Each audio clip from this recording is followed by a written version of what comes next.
Oh, it's always a great day when Collective Arts brings out the new beer in their IPA series. And this one, it's in a very dark looking can, but I'm sure it's gonna be bright in the flavor department.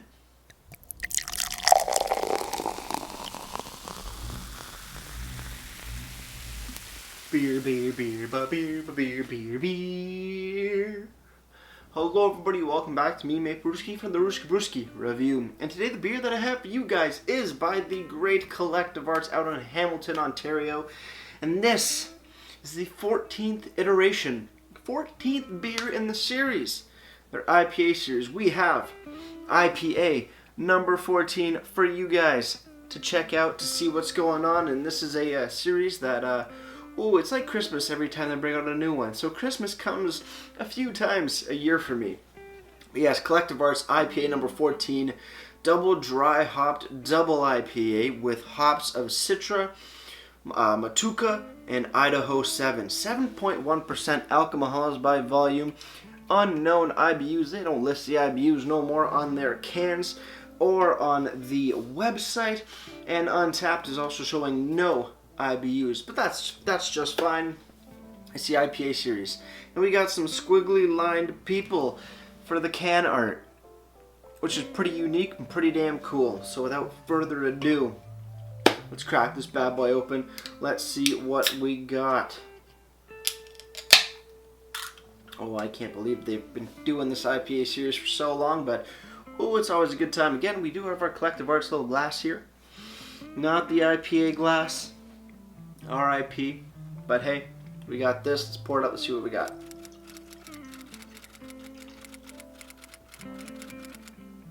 There we go. That's about half the beer right there. Looking at it, bright, beautiful yellow in color, hazy for days, which is nice. Not too much of a head on that particular pour, but a nice white head on top nonetheless. Let's have a smell. On the nose, piney grapefruity up front as per usual. But then moving into like a mango, tangerine, and pineapple kick. With some other fruit going on in there, like just like some sort of berry, not a mixed berry per se. Not lychee. Possibly a strawberry. Possibly. But yeah, I'm thinking like a red strawberry, like a red berry, but more specifically sort of like a strawberry. You got pine, grapefruit, orange or tangerine, pineapple, mango, duh. And a strawberry kick in the back. Let's see what else is going on. Maybe even like a hint of lemon in there. Or like reminiscent of sort of like a strawberry lemonade. I don't know. That's sort of where my mind's going. But let's dive right in. I'm excited.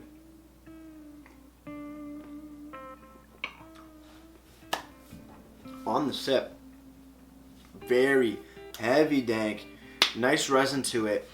Fairly bitter, fairly resiny pine going on in there.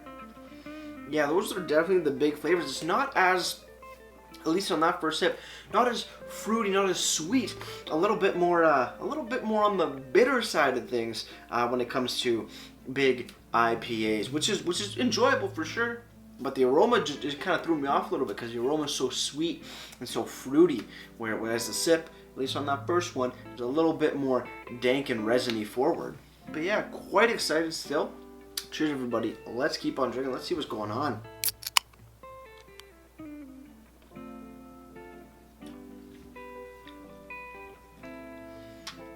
Yeah, just dank and resinous and very what's that word? I can't even find out. Like the fruits of the aromas are sort of masked in a sense by the dankness and the resininess of it. It's hard to pick out. Definitely a lot of citrus going on. Maybe like an orange rind or maybe even possibly lemon rind kind of thing going on. But it's just so not fruity per se. Yeah, extremely citrusy.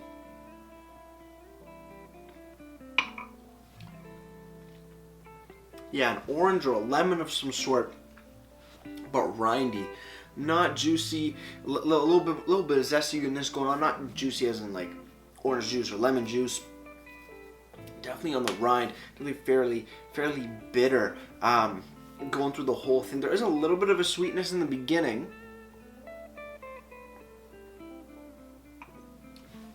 But yeah, like an orange or a lemon lime juice sort of thing, but very covered up by an intense resiny, dank, and citrus rind flavor going on. Quite enjoyable for sure. Just compared to the aroma of it, definitely not as sweet in my personal opinion. Let's see what the can has to say.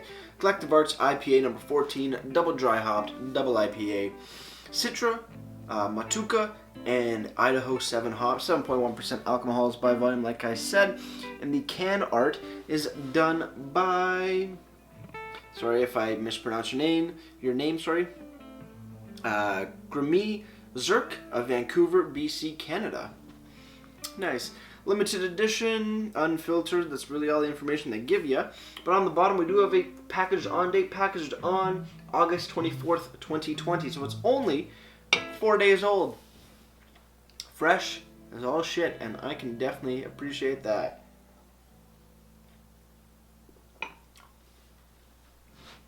God, that is so resiny, citrusy. I like that. I do like that. I thought there was going to be a bit more sweeter characteristic to it. Kind of would have liked that, but still a solid beer nonetheless. Nice heavy, moderate to heavy body. Not feeling heavy in your stomach per se, but a nice just, it's got some substance to it. I really do appreciate that. Over on the website, collectiveartsbrewing.com, you go to, you will find the IPA. Go to the beer section, scroll down a little bit, you do find IPA 14. There is a description and it reads, IPA number 14 is a massive, ripe, tropical fruit and citrus bomb with distinct grapefruit and lime notes. Lime, okay. This delicious hop palate, in this double IPA was achieved by using a combination of Idaho 7, Citra, and Matuka hops. Oh, sorry, didn't read the whole thing properly. Combination of Idaho 7, Citra, and Matuka, some of the most quality and fun hops around. Dry hopped at a whopping 20 grams per liter. That's quite a bit, especially if they're making huge batches of this. It's quite a bit of hops. Go to the details, you find the dry hops, and you find the categories. Seasonal and dry hops are Citra, Idaho 7, and Matuka. So, pretty straightforward. Good looking website. I do wish though that they gave a little bit more information on the beers, especially these ones that are limited edition, or at least the IPA series, because it's so loved by many. I think people would be a little bit more curious as to what's going on here. Obviously you get the hops, but what about the malts? What about food pairings? Because some spicy chicken wings per se would be a great pairing with this. Anything spicy, really. IPAs and spice seem to go really well together. I don't know why, because you wouldn't think bitter beers would go well with spicy things, but I've tried it. They do well together. Damn, it's good. It's good. Lime. I didn't think it was gonna be lime, but hey, it is lime. I'm just kind of bummed though. In one aspect, I thought it was going to be a bit more fruity, or not so, dank and resiny. I thought there was going to be some other aspect to it.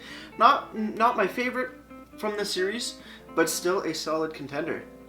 Over on Untappd, IPA number 14 by Collective Arts has been given a 4.05 bottle caps out of 5, and that's out of 222 ratings. What do people say about it? Anything? Everything tastes better in a plastic cup. Maybe not. Maybe glass would be probably pretty cool. Would probably taste better not in a plastic cup. I like that. Thank you. Somebody says, fuck yeah. Of course, man. Somebody says, no barf. They give it a 3. Well, sir or madam, you are wrong.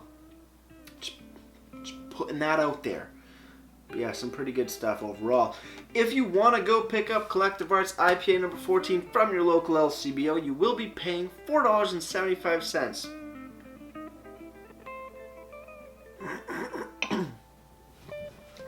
Now, yeah, 475, quite up there. But, hold on. It's 475, but it is a very limited release, once in a lifetime opportunity, and it's from a series of beers from a tremendous brewery that is just what's the word? Magical? I think we can go with magical. It's a magical series of beers. They're all top notch. Some are better than others, yes, but they never fail to they never let's just scrap all the fancy language. They never disappoint. There's no BS. They are solid, delicious, goddamn beers from a great brewery, and you really can't be mad. So I'm totally fine paying that extra bit of change, that extra bit of coinage to get a stellar beer. Like I said, though, I wish this was a little bit more fruity forward. Maybe not forward, but a little bit more sweet, has some sort of sweetness to it. Just because the aroma is, to me, a bit sweeter than the actual taste of it. But overall, if you're looking for a dank, resiny, solid, beautifully put together double IPA, double dry hopped double IPA, look no further. So with that said, guys, cheers on the final sip. Let's get rate ratings and we'll wrap this thing up.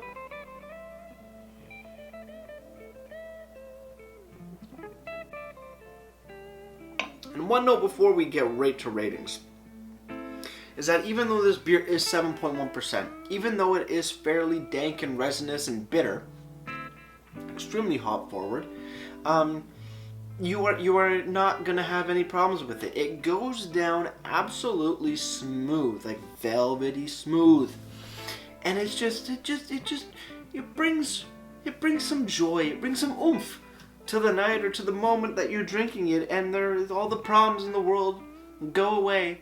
And that's not because of the alcohol. That's because this thing is put together beautifully, and it just tickles your taste buds, and you are just in a happy land. That's for damn sure. But rating for the beer itself, a solid beer. Wish it had a little bit more, maybe juiciness, sweetness to it. But hey, for what it still is, a solid beer. Solid. 9.4 out of 10 for me. As for presentation, I like how they went dark on this one, black with a little bit of pinky purple thing going on. That really works well with the graphics on here that was designed. So really do appreciate that. Looking a little menacing, but also quite inviting. Good information, but still lacking actually a lot, to be honest. No description, ABV is there, no IBUs, no ingredients, but they do have a clearly labeled packaged on date on the bottom, which is really appreciated. Website, though it does look nice, still lacks some information. They throw in a nice description of the beer there. Then again, no IBUs. They list the hops right on the can, right on the website as well, which is great. But no malts, no food pairings, none of that fancy stuff, which is kind of a bummer. I would like to see that, but hey, sometimes you just can't get it. So overall, presentation gets a solid, looks good, but missing information, gets a solid 8 out of 10 for me. Before I leave you guys, if you have any comments, questions, or beers you want me to review in the future, you can leave all that information down in the comment box below. If you want to go on and like this video or subscribe to me, Mate Brewski, it'd be greatly appreciated as well. And with all that said, that's going to do it for me, Mate Brewski. And like I always say, crack a beer and enjoy. Cheers.